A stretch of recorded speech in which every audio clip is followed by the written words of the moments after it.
कहानी की शुरुआत में हमें एक चर्च का सीन दिखाया जाता है जहाँ पर कुछ फादर और प्रिस्ट मिलकर एक मैजिक स्पेल को रेडी कर रहे होते हैं और वो इस मैजिक स्पेल की मदद से द गॉड ऑफ डीमन शैतान के बेटे को धरती पर इनकार्नेट होने से रोकना चाहते हैं, पर वो इस चीज में नाकाम हो जाते हैं और द गॉड ऑफ डीमन का बेटा धरती पर इनकार्नेट हो जाता है। और जैसे the son of demon God का रीइंकार्नेशन होता है वैसे ही चर्च के सारे प्रेस धीरे करके एक ब्लू वॉल के ओरे में आकर मरने लगते हैं। पर ये सब देखने के बावजूद फादर हार नहीं मानते और वो कहते हैं हमें इस दानव को रोकना ही होगा।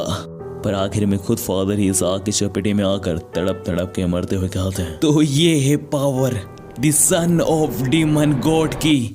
और इसी सीन के साथ हमारी कहानी कुछ साल आगे बढ़ती है जहाँ पर हमें एक लड़के को दिखाया जाता है जो कि कुछ लड़कों को मार रहा होता है और यही लड़का हमारे सीरीज का मेन प्रोटैगनिस्ट है और इसका नाम रिन है। और अकेले रिन के हाथों इतनी बुरी तरीके से मार खाने के बाद वो तीनों लड़के वहां से भाग जाते हैं, पर वो जाते जाते रिन को डीमन कहकर पुकारते हैं। और यह सुनकर रिन कहता है यह किसको डीमन कह रहे हैं, हरकतें तो इनकी डीमन जैसी है। और फिर रिन अपने ग्लव्स देकर कहता है अरे नहीं, आज तो मुझे फादर नहीं छोड़ने वाले। और इसी के साथ हम नेक्स्ट सीन में देखते हैं कि रिन के फादर रिन को इधर उधर ढूंढ रहे हैं और आज रिन की सच में कोई खैर नहीं। और आखिरकार रिन के फादर रिन को ढूंढ लेते हैं और उसे पकड़ कर बहुत मारते हैं। और रिन की पिटाई के बाद हम नेक्स्ट सीन में देखते हैं कि रिन के फादर कह रहे होते हैं कि रिन को इससे पहले 10 से ज्यादा नौकरियों से निकाल दिया गया, जिनमें से 9 बार तो उसे इंटरव्यू फेज में ही निकाल दिया गया और पिछली बार उसे डिलीवरी बॉय की नौकरी मिली थी जिसमें से वो लड़ाई के चक्कर में निकल गया। और इन सब बातों के साथ रिन के डैड कहते हैं कि उन्होंने रिन के लिए एक जॉब इंटरव्यू अपॉइंट करवाया है कल के लिए, तो रिन को कल जाना होगा। यह सब सुनकर रिन कहता है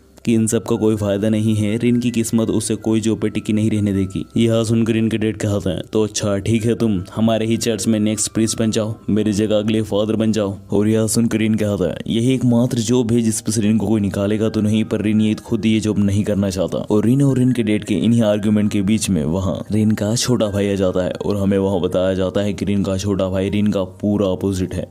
मतलब जहाँ पर रिन को पढ़ने का बिल्कुल शौक नहीं है, उसके छोटे भाई को पढ़ने का बहुत शौक है। और जहाँ पर रिन पूरा बेरोजगार है, उसका छोटा भाई स्टडी कर रहा है। और ये सब सुनकर रिन गुस्से में कहता है चुप हो जाओ तुम। और जैसे रिन चिल्लाता है वैसे चर्च में रखा हीटर भभकता है, पर उसमें से लाल की जगह नीली आग निकलती है। और उस आग को देखकर रिन के डैड कहते हैं यो क्यों, तुम एक काम करो, रिन को अंदर ले जाओ और उसकी मरहम पट्टी करो और उसके कपड़े बदल दो। और फिर हम नेक्स्ट सीन में देखते हैं कि यो क्यों रिन के हाथों में पट्टी लगा रहा होता है और वो पूछता है आखिर आज फिर तुम्हारी किस बात पर लड़ाई हो गई। जिस पर रिन बताता है कि वो इस बार नहीं लड़ना चाहता था, पर जब उसने देखा कि कुछ लोग जिंदा कबूतर पे निशानेबाजी की प्रैक्टिस कर रहे हैं तो उससे रहा नहीं गया और वो कबूतर को बचाने के लिए उन लोगों से लड़ पड़ा।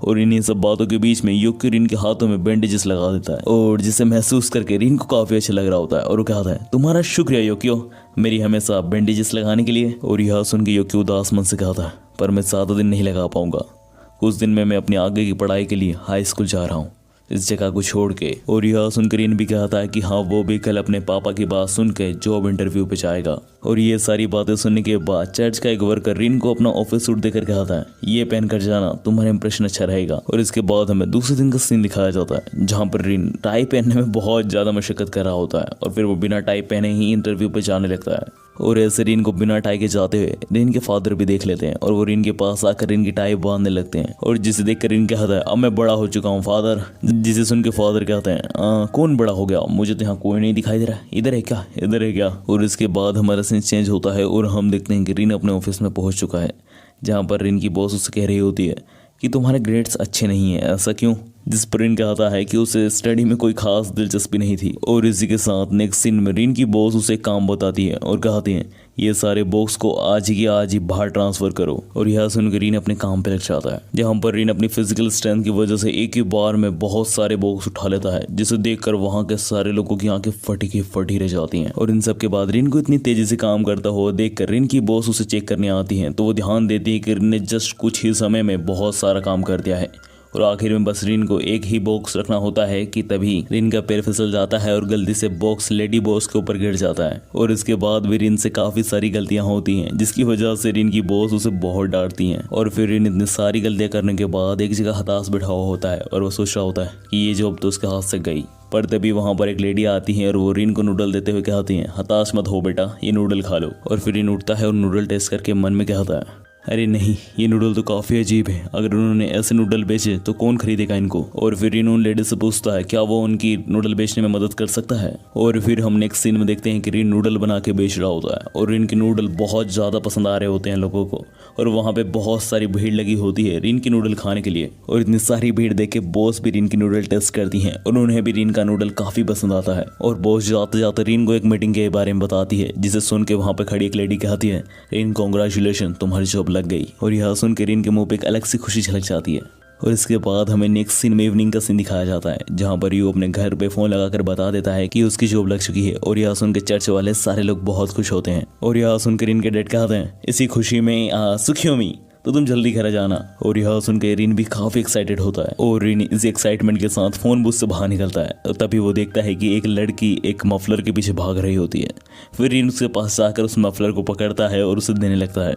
पर तभी रीन ध्यान देता है कि वो लड़की उस मफलर को देखकर डर रही होती है। और फिर रीन उस मफलर को ध्यान से देखता है और वो देखता है कि उस मफलर की कॉर्नर पर एक डीमन ने उस मफलर को दांत से पकड़ा हुआ होता है। और फिर रीन जैसे उस डीमन को देखता है, मानो वो डीमन तो बहुत ज्यादा घबरा जाता है और वो उसे देखकर वहां से भागने लगता है। और फिर वो डीमन रीन से डरकर उस मॉल में भरा जाता है जिसमें रीन काम करता है। और फिर रीन भी उस डीमन के पीछे जाता है ताकि वो उस लड़की का मफलर उससे ले सके। पर उस छोटे से डीमन की वजह से मॉल में बहुत ज्यादा तबाही मचाती है।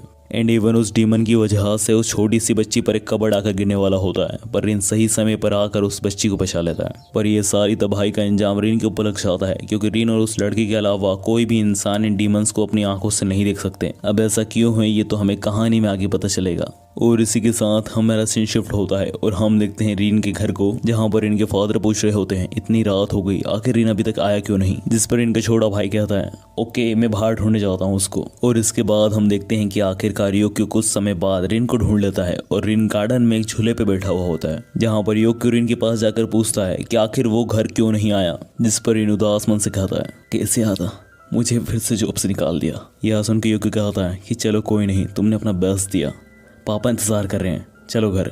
और फिर रिन योक्यो को कहने पर घर के लिए चल पड़ता है। और फिर रिन जैसे ही घर आता है तो वो देखता है जिस लड़की को उसने बचाया था उसके फादर रिन के पापा को शुक्र अदा करने आए थे उनकी बेटी की जान बचाने के लिए। और उस लड़की को अलविदा करके रिन के डैड रिन को चिल्लाते हुए कहते हैं, आज तुम्हें खाना नहीं मिलेगा, ये देख रहे हो बिल, तुमने कितना नुकसान किया है। और इसके बाद हमें नेक्स्ट सीन दिखाया जाता है कि आधी रात को रिन के फादर एक छुपे हुए ठिकाने में जा रहे होते हैं, जहाँ पर वो एक संदूक को खोलते हैं और उसमें एक तलवार को देखकर कहते हैं, अब ज़्यादा समय नहीं बचा है, वो इसे ढूंढ लेंगे।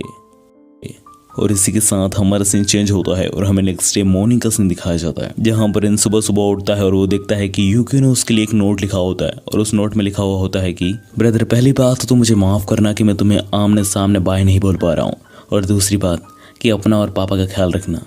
और ये नोट पढ़ने के बाद जब इन खिड़की खोलता है तो वो देखता है कि बहुत सारे छोटे छोटे डीमंस हवा में उड़ रहे हैं। और इन डीमंस को देखकर इन घर से बाहर आता है, पर वो ध्यान देता है कि बाकी ह्यूमंस की तो नॉर्मल ही लाइफ चल रही है, मतलब वो इन सब डीमन को नहीं देख पा रहे हैं। इसका मतलब कि इनके पास कोई खास बात है जिसकी वजह से वो इन डीमंस को देख पा रहा है। और इन्हीं सब के बीच में कुछ लड़के रिन को पुकारते हैं, और ये वही लड़के हैं जिनसे रिन की पिछली बार लड़ाई हुई थी। और वो रिन से कह रहे होते हैं, बाहर आओ, तुमसे साफ बराबर करना है। और फिर रिन अपना पैर आगे बढ़ाता है बाहर आने के लिए, फिर वो रुक जाता है। फिर वो लड़के कहते हैं, तुम्हारे भाई के बारे में बात है, अब भी नहीं आना चाहोगे। और फिर हम नेक्स्ट सीन में देखते हैं कि वो लड़के रिन को एक सुनसान जगह पर ले आते हैं, जहाँ पर वो लड़का रिन से फालतू बातें कर रहा होता है, जिन्हें सुनकर रिन वापस घर आने के लिए आता है कि तभी वो लड़का कहता है, तुम्हारा भाई मेरे ही पापा के कॉलेज में आया है ना, योक्यो नाम है उसका। और यह सुन के रिन उस लड़के को झन्नाटेदार पंच जड़ देता है और कहता है, जो भी करना है मेरे साथ करो, अगर मेरे भाई को हाथ भी लगाया ना। और रिन ये सब कह ही रहा होता है कि तभी वो उस लड़के को देखता है जो कि पूरा डीमन में बदल चुका होता है। और तभी उस लड़के के साथ ही रिन को पकड़ लेते हैं। फिर वो हाफ डीमन बॉय एक जलती हुई रोड को लेकर कहता है, पहले तुम्हारा क्या जलाऊं, हाथ, पैर या फिर आंखें। और यह सुनकर रिन बहुत जोर से चिल्लाता है, जिसकी वजह से एक ब्लू आग उसको कवर कर लेती है और उसे प्रोटेक्ट करने लगती है। और उस ब्लू आग के ओरे को देखकर डीमन बॉय का साथी वहां से भाग जाते हैं। और इन सब के बीच में रिन नहीं समझ पा रहा होता है कि उसके हाथों में आग आई कहां से और ये आग से वो जल क्यों नहीं रहा है। और तभी वो डीमन बॉय कहता है, जैसा कि मुझे लगा था, आप हो डीमन लॉर्ड सैटर्न के बेटे, मतलब हमारे प्रिंस। और इन्हीं सब बातों के बीच में वहाँ फादर आ जाते हैं और फादर आकर कहते हैं कि उन्हें पता था कि डीमंस रिन को ढूंढ ही लेंगे। और फिर वो डीमन फादर के ऊपर हमला करता है, पर फादर उसे इजीली हरा देते हैं। और ये सब देखने के बाद रीन फादर से पूछता है आखिर मैं कौन हूँ और ये क्या हो रहा है, जिस पर फादर जवाब देते हैं कि सबसे पहली बात कि ये सारे डीमंस मिलकर तुम्हें ही ढूंढ रहे हैं, और दूसरी बात कि तुम कोई इंसान नहीं हो और ना ही तुम कोई मामूली डीमन हो, तुम हो the god of demon, satan के बेटे। एंड हाँ गाइस, मैं एपिसोड 2 जल्द से जल्द लाने की कोशिश करूंगा, पक्का।